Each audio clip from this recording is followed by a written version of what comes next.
mysterious traveler.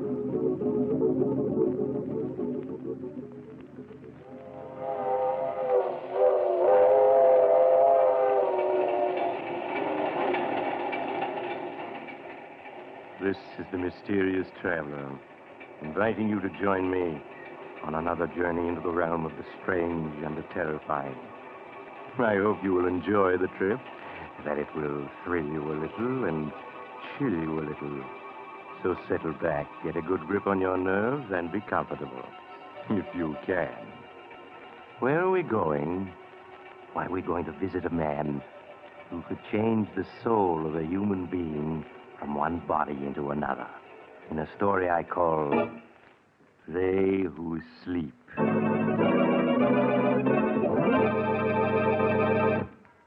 My story begins late one foggy night in a dingy little room in the slum section of a great city. The occupant of the room, a small man, white-haired, his cheeks hollow from hunger, has just admitted a visitor whom he does not know and whom he is trying to send away. An expensively dressed young woman with a heavy veil hiding her face. But, my child, it cannot be me to whom you wish to speak. You have made some mistake. I haven't made any mistake. I've been hunting for you for days. I spent a good deal of money tracing you here. But I do not understand.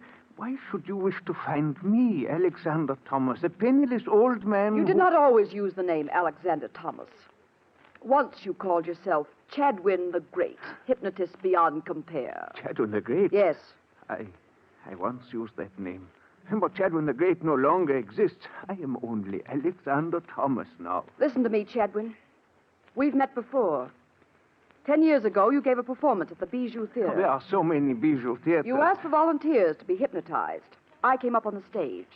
I and my sister Rose. You hypnotized her easily, but you could not hypnotize me. There were so many, I cannot remember. No, but you can remember this newspaper clipping. That old story from the newspapers? Where did you get it? It says that you, Chadwin the Great, once performed the experiment of exchanging two men's souls. By the use of secret drugs and your great powers of hypnotism, you transferred one man's soul into another man's body. You cannot believe all the newspapers say. But you did this before witnesses. And one of the two men died. You went to prison for 5 years for manslaughter. Why do you come here to remind an old man of his tragedies? Go, please. Leave me alone. No, Chadwin. For years I've kept this clipping, for years. Never knowing what impulse made me tear it out and save it. Until last week I found it again. And then I knew. You speak not like a woman, but like a soul possessed by devils. Perhaps I am. So you can transfer souls from one body to another? No, I cannot. How much would you charge to do it again? Do not ask that of me. I am old. I have been in prison. How much, Chadwin? Could you put my soul into another's body for $10,000? $10,000? Yes. Then you could live like a man again, not like a starving animal in this hovel. Once before I tampered with the eternal laws. I paid the penalty. And so did one of those I experimented upon. But which one, Chadwin? The which weaker one? He died. The other, the strong soul in its new body, lived. Ah, then I am ready. When can you do it? Tomorrow night? But, my child, why should you risk your life for that which cannot be, which was not meant to be? Look, Chadwin, I shall raise my veil. Would you call me beautiful? Even pretty? No. I'm ugly. You are not ugly. Your face is strong. But if it were not twisted by bitterness... Enough of talking. How can you know what it means to a woman to be ugly? To lose the man you love to a woman you hate? Because you are plain, and she is so beautiful. Chadwin, will you do as I ask? To help you change with one who is beautiful. To help you to be loved for just a little. My child, perhaps it is not such a great wickedness to do that. Then you'll do it? But it is only for a little while. You must understand that. For 10 days, no more. Then the laws which cannot be violated with impunity require that your soul must return to your body. It's enough. It's all I want, Chadwin. Very well. I have here a small bottle. Here. Take it. Guard it carefully. When the moment comes, she, the other, must drink it in water. Yes. It will be easy. She will drift off to sleep. Then you must come to me. But not here. It would not be safe. Never mind. I know the place. The safest in the world. Very well. The exchange will be made, and I will see that she, in your body, slumbers dreamlessly. After 10 days, she will wake and be herself again, with no memory whatever of what has happened. And now, Miss... Vaughn. Helen Vaughn. Now, Miss Vaughn, who is this beautiful one with whom you would change places? The girl who just married the man I love. My sister, Rose Vaughn.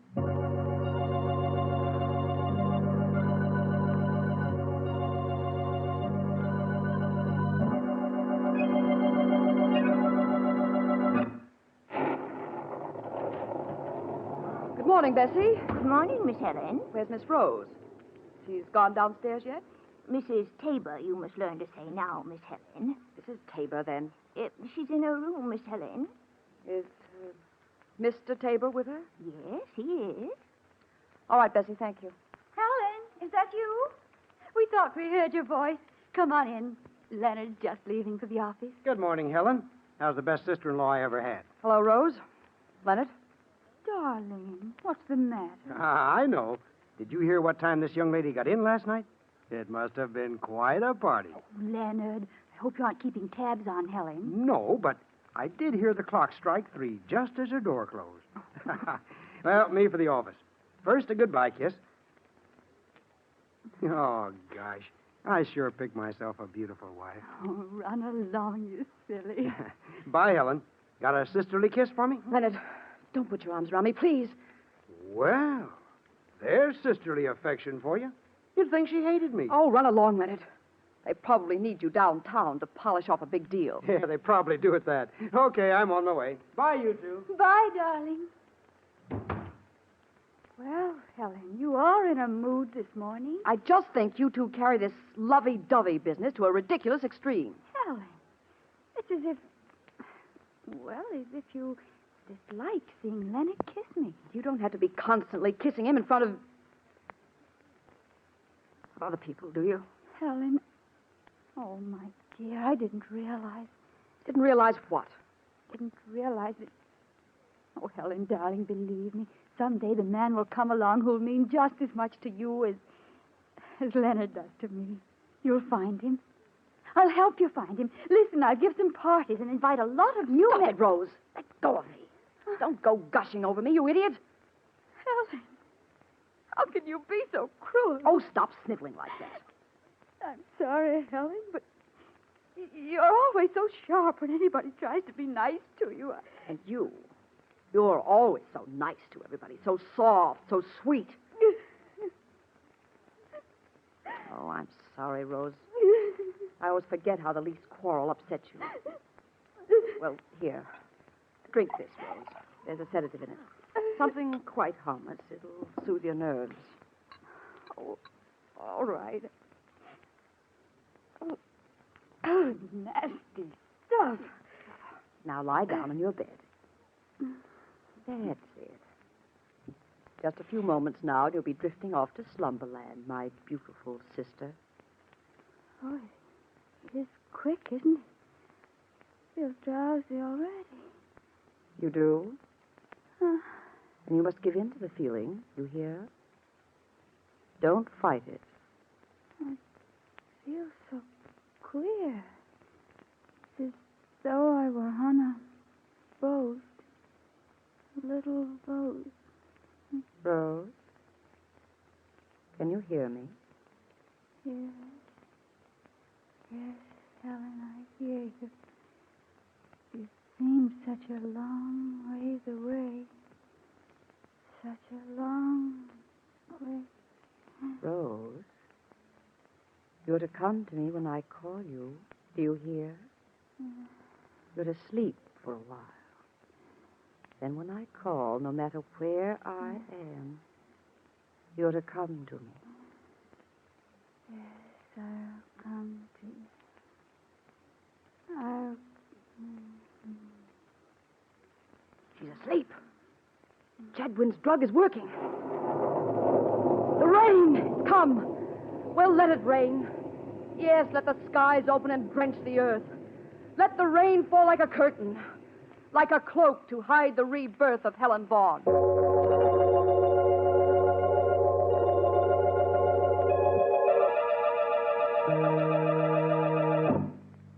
Leaving her sister Rose in a slumber so deep it was almost death-like, Helen Vaughn hurried to her room. There she wrote a note addressed to Rose and Leonard, explaining that she had decided suddenly to go off by herself on a trip to Mexico, and that they would probably not hear from her for some time. Then she put on her hat and coat and slipped out. All day she waited in a hotel. Then when night came, she picked up Chadwin the Great in a rented car and drove him through the storm into a spot well outside the city, where she turned into an ancient cemetery. There she brought the car to a stop before a low building of white marble over which ivy and moss had grown for many years. With a heavy key, she opened the massive padlock, and they entered, shutting the door behind them.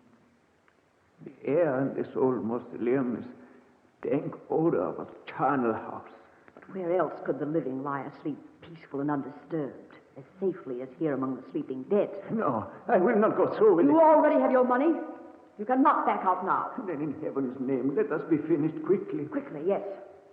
The storm should hide the car from the cemetery guards, but we must take no chances. Now, here's a flashlight I brought. I'll turn it on. Look there, Chadwin, at the tiers of compartments this tiny stone building holds. Each compartment with its iron door, each holding within it a coffin in which lies the dust of a Vaughn. I see them, yes. 12 of them. This one, here on the bottom, is empty. Meant someday to hold the body of Helen Vaughn. Tonight it shall receive her. No, this is madness. I'll open it. There. See that narrow, dark compartment?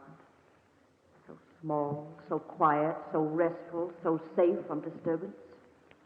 In it for the next 10 days shall rest my body, holding the soul of my sister Rose. No, there must be some other way. None that is safe. While my body sleeps and I am absent from it, it must be where no one can find it. And here, no one ever will. I do not like it. Hold the light. I'll slide into it. It's quite roomy enough. The stone is chilly, but what matters that to one who is asleep? Going. Rose Vaughn, hear me. Enter the body that awaits you here. Enter quickly and wait.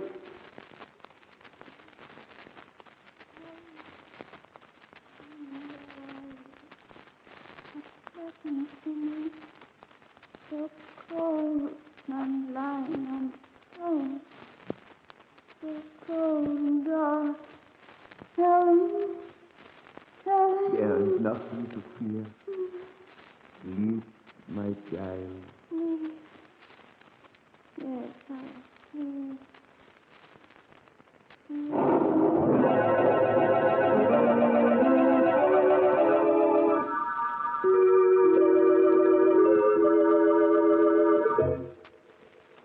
Quickly, Chadwin closed and latched the iron door of the compartment, slipped from the mausoleum, snapped the padlock on the huge door again, and was gone. At the same time, back in the big house in the city, the frantic Leonard paced the floor, waiting for some change in the condition of his wife Rose, who all day had been in a strange stupor from which nothing could arouse her. There. Doesn't she look better? Yes, I think she does. She's waking up. Rose, darling, don't be frightened. Why, Leonard, Yes, of course it's me. Who did you think it was going to be? I don't know. I was startled. I guess I guess I must have been dreaming. Rose, what's happened to you? Why, your voice sounds just like Helen's. Really, Leonard? That's odd. Perhaps I'm catching a cold. No. Now you sound like yourself again. But for a moment, I'd have sworn it was Helen speaking. I guess I've been so worried I'm just imagining things. Oh, Leonard, hold me close. Close, darling, close. Always, Rose. Always. Always. Yes, always. She'll never have you back. Never. What are you saying, Rose? I was just thinking of how much I love you. So much that I'll never let anything take you away from me. Never.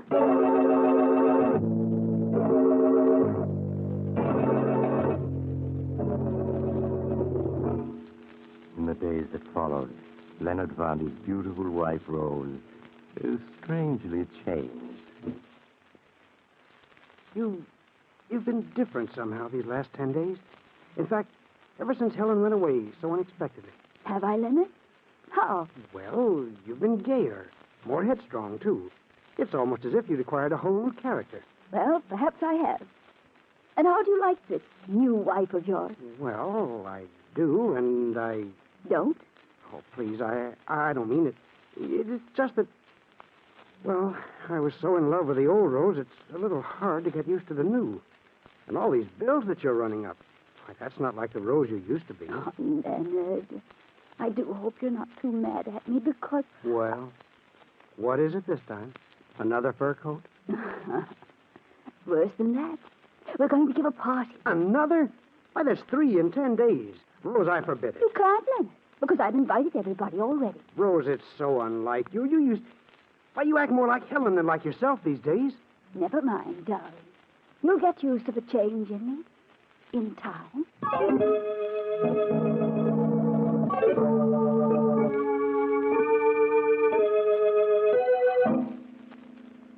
Ignoring her husband's displeasure, Rose, or should I say, Helen, went ahead with her plans for a party that night.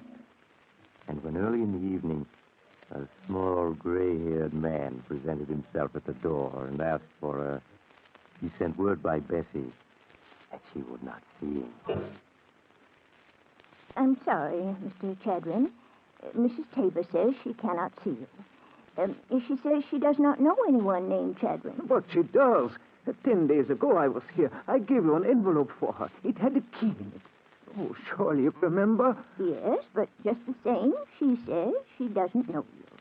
Now, please go, or I'll have to call an officer. Did you tell her what I said? That this was the 10th day? Yes, and she said she had no idea what you were talking about. All right. I'm going. I must do what I can by myself.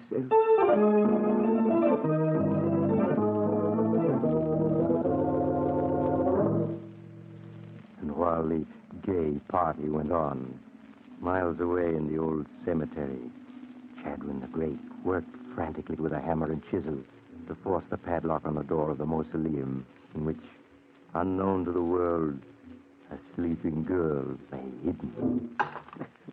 Look, got to get it open. Won't let me into our house. Won't even talk to me. Won't let me warn her. What is that? Dog's coming this way. There he is. Somebody trying to break into the barn mausoleum. The guards. I must run for it. Look out, he's getting away. Hey, you great runner. If there was somebody... They missed me. Got to get back to town. I must warn her. She's got to know.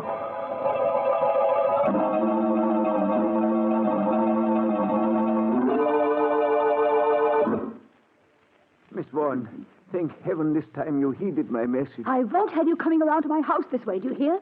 You must never come here again. But you do not understand. The 10 days is up tonight. Now. Your time is over. Are you trying to scare me, Chadwin? To get more money from me? Money? No. I am just trying to tell you. It was understood 10 days only. More is not allowed. You fool! Do you think I ever intended to give up Rose's body once I had it? In that narrow crypt in the tightly locked mausoleum, my body has long since died from lack of air. And Rose has died with it. But I remain alive. So, that is what you planned. I should have guessed. But it is not so. Your body is not dead. It is in a sleep so deep that it scarcely breathes. Needs no food, no water.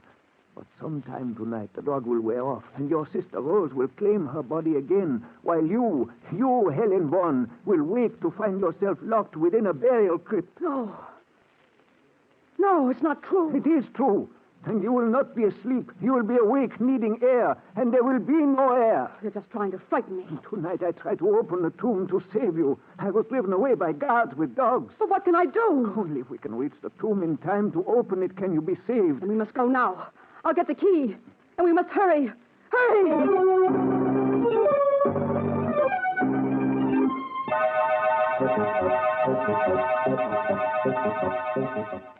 There's the mausoleum, Miss Vaughan. Pray heaven the guards are not waiting. They won't be. We fooled them by leaving the car outside and walking up this back path. Now hurry, Chet. What is it, Miss Vaughan? I don't know. For a moment, I felt so dizzy. So weak. It's Rose, trying to return to her body. We cannot waste an instant. Hold me up. Something is pulling at me, tugging at me. Darling, where are you? She is speaking through her own lips. No, not yet. Go back, you hear me, Rose? Go back. Here's the mausoleum. The key. Give me the key. Here it is, quickly. She's pushing at me so hard. No. Helen, help me. Everything is so dark. Where are you? Go back. Go back, I say. Chedwin, have you got the lock out yet? It won't unlock. It must. They put a new padlock on. Oh, dear heavens, they've changed the lock. Helen, No. It's getting dark. Dark. It's hopeless. We cannot enter. Helen, where are you? No. We can't both be in the same body. Go back. Helen, I'm frightened. Don't force me out. Help me. Go back where you were. Help me. Wait, Rose, wait. Help me. Helen. Helen. No, don't. Rose, you mustn't. You The mustn't. guards, they're coming back. Helen. Where am I? What's happened to me? Sleep, child. Sleep a little longer and wake without memories. Please. Yes. Please. For Heralded, I can do nothing now. And the guards, they must not catch me. They must not. There he is. We got him this time. Holy cat. It's a girl. It's Mrs. Tabor. Asleep on the steps of her own family mausoleum. Say, we got to get her out of here. Help me lift her out. Hey, wait. Did you hear something then? Like somebody calling a long ways off? Listen.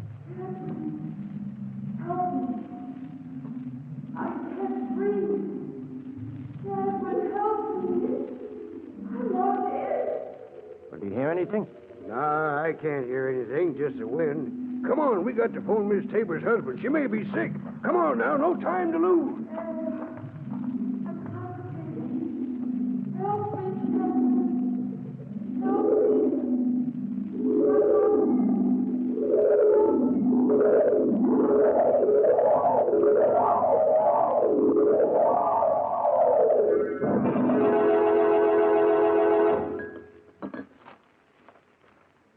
Rose, do you remember anything about a man named Chadwin?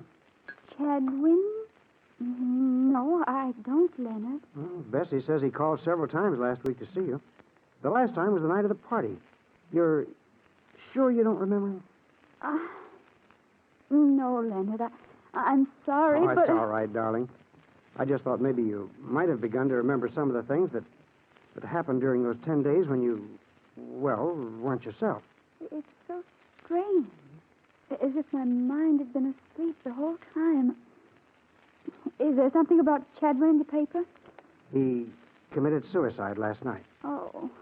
His body was found near the old family mausoleum. He left a mysterious note saying he was paying for some transgression. How strange. I wondered if he could have given us any clue as to how you came to leave the party so suddenly that night and drive to the cemetery. Oh, but it's all over now and not worth worrying about. I'd remember if I could, but when I try, I become suddenly frightened and feel as if I were locked in some dark, tiny space where I can't breathe. All right now, darling, all right. Let's forget the whole thing. Now, let's see what came in the morning mail. Maybe there's a letter from Helen. You know, it's high time we were hearing from her. She's really not acting much like a sister, being gone so long without even writing or letting us know where she is.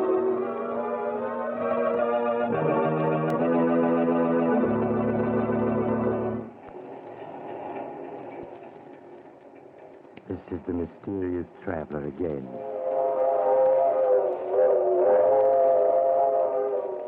I'm afraid Leonard and Rose are going to have to wait a long time for a letter from Helen. In fact, I'll be very much surprised if they ever get one. I suppose it'll never occur to them to look in the old mausoleum. In fact, since they both feel a distinct aversion to going near it, it may never be opened again. But I don't suppose that'll make much difference to Helen. Now, if you were wishing you could step into somebody else's shoes, maybe what happened to Helen will make you change your mind. You know, I knew a man once who he stole somebody else's body, only to discover when it was too late that he... Oh, you're getting off here? Well, perhaps we'll meet again soon. I take this same train every week at this same time.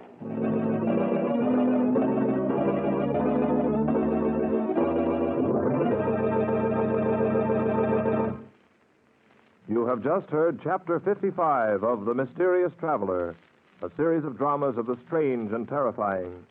In tonight's story, They Who Sleep, Philip Clark played Chadwin, Gertrude Warner played Helen, and Helen Clare played Rose. The Mysterious Traveler is written by Bob Arthur and David Cogan. Original music is played by Henry Silverne, and the entire production is under the direction of Jock McGregor.